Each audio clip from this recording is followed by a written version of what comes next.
gosh, hello, how are you? Just want to make sure that we're going.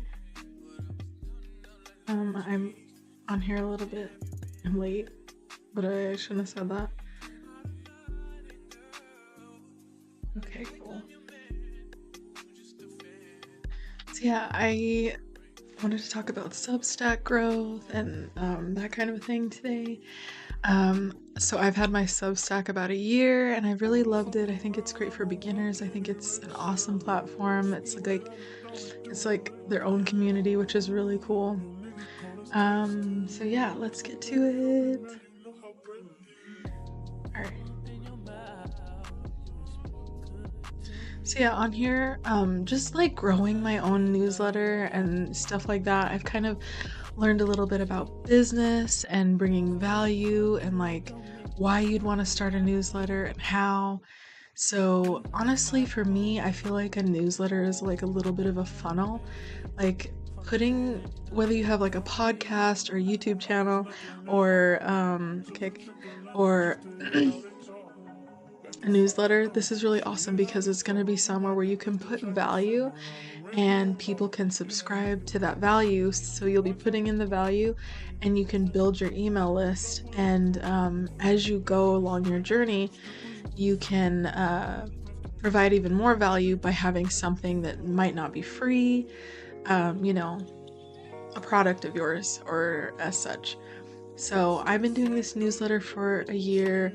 I'm still like, a little bit of a beginner.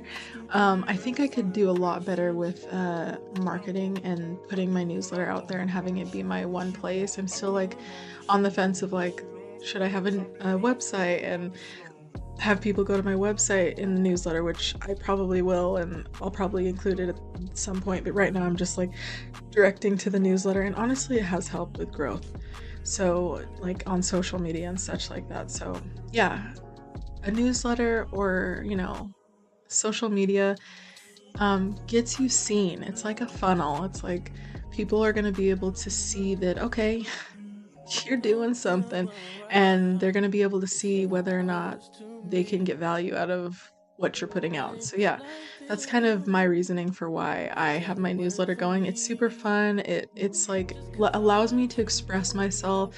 It allows me to share value while expressing myself, because honestly, throughout the years, I haven't always thought of myself as a writer or liked writing, but like as time goes on and I've been doing writing on this a little bit, I think it's fun. It's fun to reflect and like have that stuff that's kind of permanently online or whatever the heck you want to say, because they say Substack, it's like your own it's your own thing. You can take it and leave whenever you want. It's yours to keep. And they make it really easy to do that. They make it really easy to if you have an email list, they make it easy to put your email list in there. It's great.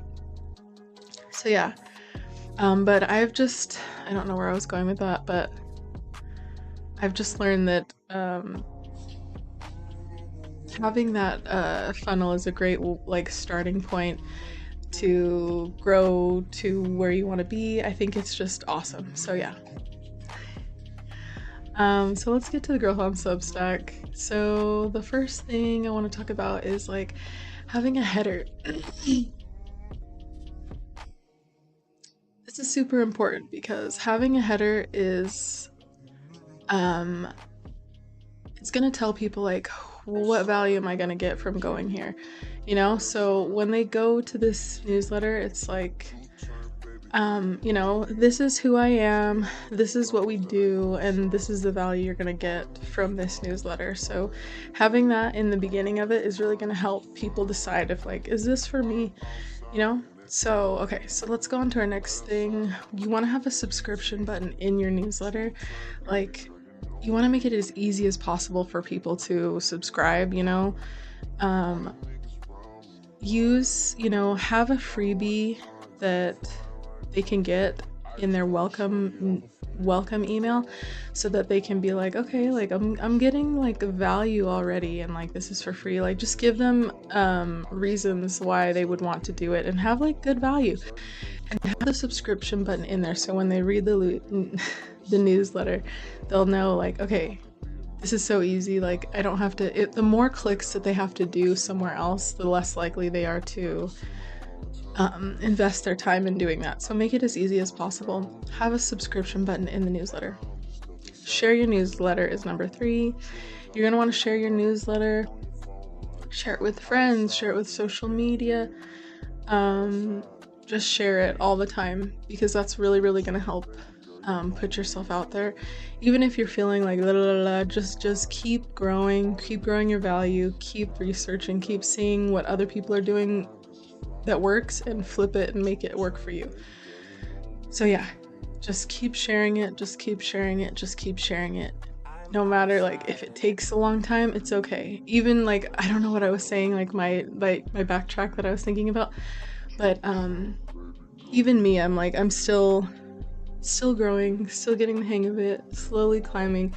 But over this time, like I've only done this. It might have been super slow, but I've only done this. And I think it's really because I didn't put it out there as much because I was still like, but honestly, just keep putting it out there. And the thing about Substack too, I don't know if the other platforms are like this, but you can like go back to your posts and edit them. So if you're like, oh crap, I messed up, or I'd like to include this part too, you can go back and edit it, which is really awesome. So you can fix it, whatever, it's great. Okay, and then there's number 4. You can use notes. Notes is like, it's almost like Twitter on Substack. It's really similar. It's actually really cool. I like it. Like going in there and reading what people are posting is really cool. And Notes is really cool because it's like the community of Substack, which is really nice because you're kind of even, sharing it with your social media, your friends and stuff. But then there's another way you can share it with people who are on Substack, on that platform, in that community, So use Notes. Like as soon as you post your post, restack it to Notes or post it to Notes because that's only going to get more eyes from Substack on your newsletter. So do that. I've noticed that one has helped me. It has helped me, that one. So yes, do that one as well as sharing it to your friends and your social media. That one helped me also.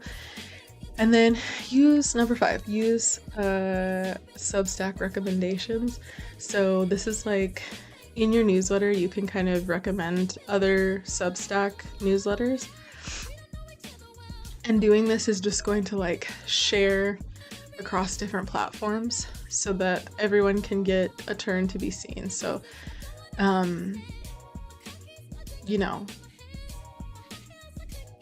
about that. I can't think of the word I want to use, but think about doing that to share other people's newsletter with your audience, and other people will do the same.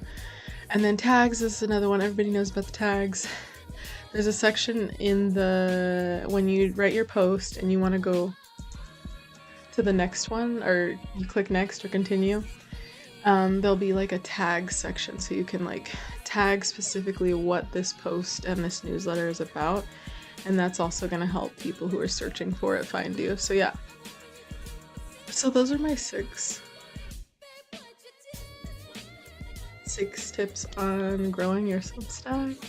I think these can be applied to other newsletters other than Substack too.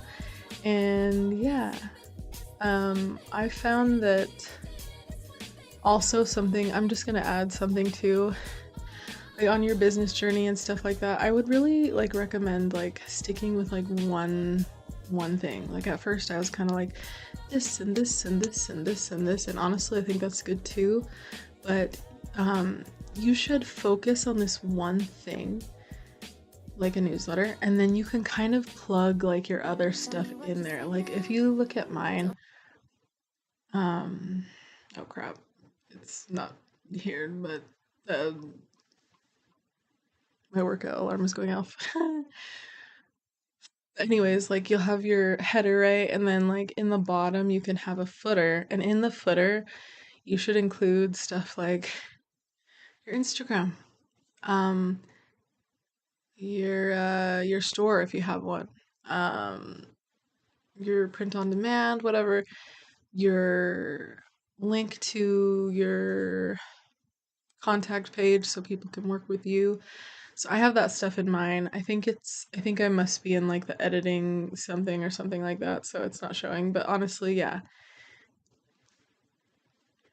you should plug in like with every newsletter have like a call to action or like just plug in stuff that you're doing so that people can like if they're enjoying what they're reading or they're getting value, they can be like, okay, well, what does this person do? You know what I mean? Stuff like that. So really be mindful of that and like to narrow it down, just have your newsletter and then plug in your other stuff there so people can find out what else you're doing. So just make it like as simple as possible because for me it's like it's good to learn about all these things. But it's a lot and it's overwhelming. So I think that is a good tip. Like maybe have one other thing going on and just plug it into your newsletter every time. Some like another tip I'm learning is like you just gotta do like the same thing over and over, especially for designers. It's like I want to do this and this and this and that's great and you can. But if you just did like a poster in the same style over and over and over and over and over and over and over and over again, you're gonna probably get a lot more traction than doing this and this and this and this and this and this. So that's a tip that I've learned that I'm sharing with you. So yeah. Um yeah, that's it. That's all. If you go to my newsletter, which is saritastudios.substack.com, there's also a YouTube video about more Substack tips, more in depth from someone who I think works for Substack. I'm not sure.